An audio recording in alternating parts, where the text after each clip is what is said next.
नमस्कार, आप देख रहे हैं सी न्यूज भारत और मैं हूं आपके साथ आकांक्षा यादव। वक्त हो चुका है न्यूज बुलेटिन का और आज इस न्यूज बुलेटिन में हम जानेंगे कि फतेहपुर में कैसे यमुना नदी में गिरा ट्रैक्टर, झांसी में किसके आवास का किया उद्घाटन और लखीमपुर में किसने लोगों की मदद, ये सब जानेंगे विस्तार से। तो चलिए निगाह डालते इस वक्त की खास खबरों पर।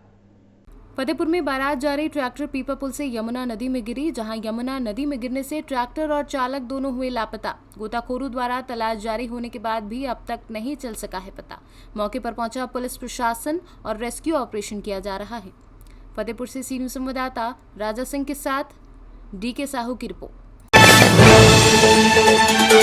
दुनिया हाल के इतिहास में सबसे कठिन स्वास्थ्य संकटों से जूझ रही है। कोरोना वायरस 11 मार्च 2020 को विश्व स्वास्थ्य संगठन ने इसे महामारी घोषित किया। पिछले कुछ हफ्तों में भारत में कोविड-19 मामलों की संख्या में उल्लेखनीय वृद्धि हुई है। निवारक उपाय करना महत्वपूर्ण है, क्योंकि इस संक्रमण के प्रसार को कम करने के लिए व्यक्ति और समुदाय स्वयं की रक्षा करते हैं और दूसरों को शिक्षित करते हैं। जैसे कि भारत में कोविड-19 की दूसरी लहर ने कहर बरपाया है, बहुत से लोग उपचार के लिए बेड की उपलब्धता, ऑक्सीजन या प्लाज्मा के साथ असहाय रह जाते हैं। कई लोग जानकारी सोशल मीडिया पर खोज रहे हैं और किसी भी अपडेट के लिए आसपास के लोगों से मदद मांग रहे हैं, क्योंकि वे अपने परिवार के सदस्यों और अन्य प्रियजनों के लिए चिकित्सा संसाधन खोजने के लिए संघर्ष कर रहे हैं। स्किल्ड इंडिया सोसाइटी के उपक्रम डायल SIS के द्वारा एक वेबसाइट बनाई गई है जो है dialsis.in, जिसके माध्यम से हम लोग घर में बैठ के bed, ventilator, oxygen cylinder, deep freezer, अंतिम यात्रा वाहन और sanitisation, medical store, online consultation जैसी समस्त जानकारियाँ एक क्लिक पर पता कर सकते हैं। आइए देखते हैं। ये dialsis.in मैंने गूगल पे टाइप किया है। dialsis.in टाइप करने के बाद में हम सिर्फ ओके करेंगे और एक पेज खुल जाएगा। इसमें जाके अगर हम क्लिक करेंगे, इसमें सारी जानकारियाँ एक सिंगल क्लिक के मौजूद हैं, जिसमें हम कैसे लाइव वेंटिलेटर के बारे में जानकारी कर सकते हैं। इसकी पूरी जानकारी आपको एक क्लिक पे मिल जाएगी। जैसे ये देखिए, इसमें home, hospital availability, Covid resource, medical store, oxygen cylinder, deep freezer, अंतिम यात्रा वाहन, ऑनलाइन कंसल्टेशन, टेस्ट, एम्बुलेंस, और आपका वैक्सीनेशन कहाँ कहाँ हो रहा है उसकी भी पूरी जानकारियाँ व्हाट्सएप के माध्यम से हम लोग कर सकते हैं। ये हॉस्पिटल लॉगिन बनाया गया है, इसमें हॉस्पिटल के द्वारा जानकारियाँ अपडेट हो जाएंगी। और अगर हमें बात करना है कि कैसे हम पता करें लाइव वेंटिलेटर, तो लाइव वेंटिलेटर पर जैसे ही हमने क्लिक किया और आपकी समस्त जानकारी एक क्लिक पे आपकी मौजूद हो जाएगी। और ये आपकी लाइव वेंटिलेटर के बारे में ये लिख के आ गया लाइव बैकएंड डिटेल्स फॉर्म, और ये आ गई है। अभी हमारे पास 5:45 से जो जैसे निर्मल नर्सिंग होम में है, इसमें क्या अवेलेबिलिटी है वो सारी डिटेल इसमें ओपन हो गई है और इस डिटेल को हम लोग आराम से चेक कर सकते हैं। कहाँ पे कितने वेंटिलेटर हैं, कहाँ पे क्या है, मिनट और सेकंड के साथ सारी डिटेल इसमें अपडेट हो रही है। और ये डायल SIS करके एक साइट है, dialsis.in, इस पर सारी सुविधाएँ अवेलेबल हैं। इस पर अगर हमें बात करें कि और भी जानकारियाँ चेक करना है, तो हम लोग फिर से होम पे क्लिक करके बाकी सारी जानकारियाँ कलेक्ट कर सकते हैं। कि किसी को प्लाज्मा चाहिए तो प्लाज्मा के लिए भी इसमें वो रिक्वायरमेंट डाल सकता है। किसी को प्लाज्मा देना है तो वो डोनेट करने के लिए भी इस पर कर सकता है। किसी को अगर और कोई भी रिक्वायरमेंट है, जैसे कि किसी को ऑक्सीजन चाहिए तो ऑक्सीजन के लिए उसमें मिल जाएगा। किसी को बेड अवेलेबिलिटी चाहिए तो नॉर्मल बेड कहाँ पे है वो भी मिल जाएगा।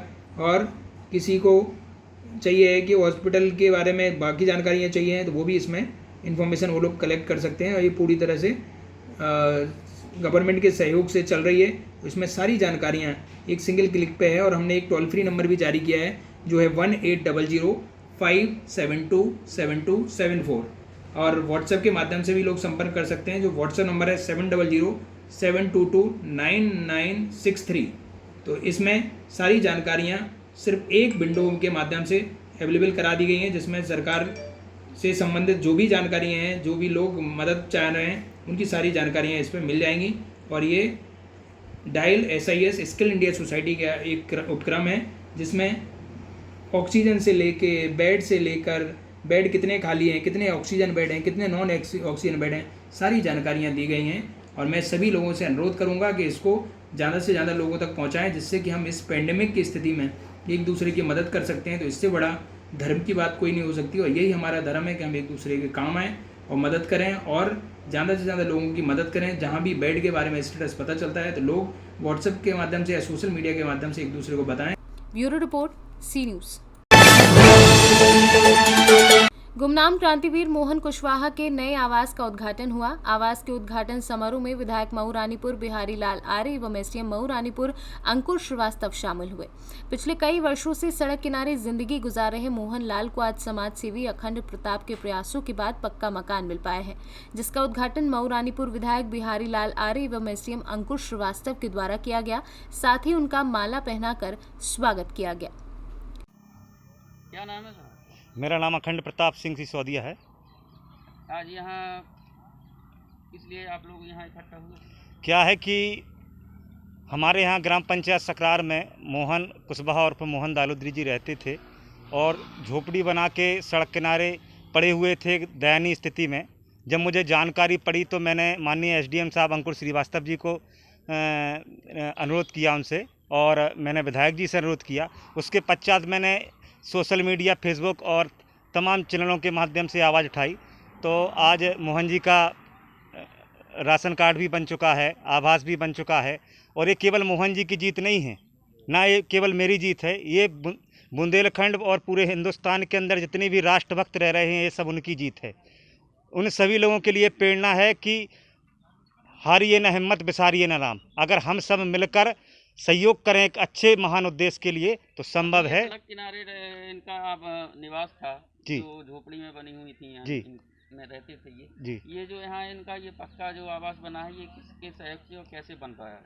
जी, क्या है कि माननीय एसडीएम साहब जी से जब मेरी बात हुई तो उन्होंने कहा कि अभी अखंड संभव तो नहीं है लेकिन हम प्रयास करेंगे। तो उन्होंने पीएनसी जो यहाँ पे बना रही है, रोड निर्माण का कार्य कर रही है, तो उनके पदाधिकारियों से अनुरोध किया तो उन्होंने बोल दिया कि संभव है, बन सकता है। तो फिर हमारे एसडीएम साहब बराबर लगे रहे तो आज ये आवास बन गया। तो आज यहाँ क्या था? आज इनका क्या है कि उद्घाटन था इस आवास का, नए मकान का, जिसमें मोहन दालुद्री जी जो पुरानी झोपड़ी में रह रहे थे ताकि अब नए मकान में शिफ्ट होकर एक बेहतर ज़िंदगी जी सकें। इसके लिए आप इसमें किसका सबसे ज़्यादा श्रेय है? इसका श्रेय किसे देना चाहते हैं? इसका श्रेय हम सकरार के सभी निवासियों को देना चाहते हैं, और निवाड़ी, बरुआ सागर और पूरे हिंदुस्तान से, ख़ासतौर पे लखनऊ से विनोद सर जी का, विजय जी फर्रुखाबाद से, बम्बई से विपिन जी का, उन तमाम राष्ट्रवादियों का मैं धन्यवाद करना चाहूँगा जिसने एक जंग गुमनाम क्रांतिवीर के संग मुहिम में हमारा अपार समर्थन दिया। फंक्शन था यहाँ पे, किस लिए आए हैं? हमारे आदरणीय सम्मानीय दादा मोहन लाल जी कुशवाहा, जिन्होंने 1962 में भारत और चीन के युद्ध में अपनी जो भी संपत्ति थी उसको दान किया था। आज वो दर दर भटक रहे थे, परेशान थे। इस बात का जब मीडिया के माध्यम से हम सब लोगों को पता लगा कि हमारे दादा मोहन लाल जी की स्थिति ठीक नहीं है, जो देश के लिए काम आए, उनने अपना पूरा समर्पण त्याग देश के लिए किया, तो हम सबकी जिम्मेवारी है कि उनका हम सब लोग ध्यान रखें। तो आज जो उनके लिए आवास नहीं था, आवास की व्यवस्था हम लोगों ने कराई है, हमारे एसडीएम साहब ने, इसमें हम सब लोगों ने, और राशन कार्ड उनका बन गया है और उनको सारी सुविधाएं हम लोग उपलब्ध करा रहे हैं। उनको किसी भी प्रकार की कोई परेशानी नहीं होने दी जाएगी। झांसी से सीनियर संवाददाता अंकित साहू की रिपोर्ट। लखीमपुर खीरी में नाबालिग लड़की के अपहरण के बाद रेप के मामले में आईजी लखनऊ जोन लक्ष्मी सिंह ने मामले को संज्ञान में लिया और तत्काल मुकदमा लिखने के आदेश दिए। थाना धोरारा क्षेत्र अंतर्गत चैलुआ गांव में एक नाबालिग लड़की के साथ दुष्कर्म करने के संबंध में एक शिकायती प्रार्थना पत्र प्राप्त हुआ है, जिसमें सुसंगत धारा में अभियोग पंजीकृत कर अग्रिम विधिक कार्रवाई की जा रही है। प्रकरण में पीड़िता के परिवारजन द्वारा थाना धोरारा पुलिस पर लापरवाही करने के आरोप लगाए गए हैं, जिसमें गहराई से जांच करने हेतु अपर पुलिस अधीक्षक को मौके पर भेजा गया है। प्रकरण में लापरवाही के संबंध में थाना अध्यक्ष धोरारा और क्षेत्राधिकारी धोरारा से स्पष्टीकरण मांगा गया है। लखीमपुर से सी न्यूज संवाददाता अविनाश गुप्ता की रिपोर्ट। उत्तर प्रदेश के लखीमपुर मैगलगंज कस्बे में social democratic party of India ने कोरोना वायरस की वजह से परेशान दिहाड़ी मजदूर और ठेला रेडी लगाने वाले लोगों को ईद के लिए खाद्य सामग्री उपलब्ध कराई ताकि गरीब और दिहाड़ी मजदूर भी ईद मना सकें। लखीमपुर से सी न्यूज संवाददाता रियाज सिद्दीकी की रिपोर्ट।